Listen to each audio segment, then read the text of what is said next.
এমনও ফ্যান আছে গাড়ির পিছনে দৌড়াতে থাকে, মানে স্পিডে গাড়ি চলতেছে, গাড়ির মধ্যে উঠে ছাদের মধ্যে উঠে তাদেরকে বুঝায় শুনে নামানো, এই যে তাণ্ডবে, এই যে সাকসেস, সব রেকর্ড ভেঙে দিচ্ছে। ইভেন এবার আমরা সিনেমা রাজশাহীতে শুটিং করেছি, এমনও কিছু দিন ছিল যে আমাদের 60 থেকে 70 জন বাউন্সার রাখতে হয়েছিল, কারণ আপনারা জানেন ছবি ভিডিও চলে আসছিল সাকিব খানকে নিয়ে 700-800 জনের টিম, 700-800 জনের টিমে।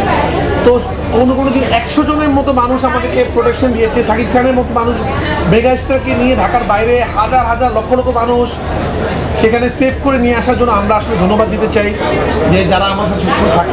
কোম্পানির নামটা একটু বলে দেন। স্পাইডারকে ধন্যবাদ দিতে চাই আপনাদের মাধ্যমে, তারা আমাদেরকে যেগুলো হেল্প করে এবং যেভাবে রাজশাহীতে আমাদেরকে প্রোটেকশন দিছে মানুষের সামনে। দেখেন, প্রোটেকশন দেওয়া মানে এরকম না কিন্তু মানুষদেরকে ধাক্কায় সরা দেওয়া, কোনো রকমের অপ্রীতিকর জিনিস সৃষ্টি করে না। কারণ সাকিব খানের যে ফ্যান, এমনও ফ্যান আছে গাড়ির পিছনে দৌড়াতে থাকে, মানে স্পিডে গাড়ি চলতেছে, গাড়ির মধ্যে উঠে ছাদের মধ্যে উঠে তাদেরকে বুঝায় শুনে নামানো, মানুষের ধান ক্ষেত নষ্ট করে ফেলছে, গাছে উঠে যাচ্ছে, ছাদ থেকে লাফ দিয়ে দিচ্ছে, পানির মধ্যে সাঁতার কাটতেছে, এই যে ক্রেজিনেস, এগুলোকে হ্যান্ডেল করা, এটা একটা সিনেমার গল্প আসলে।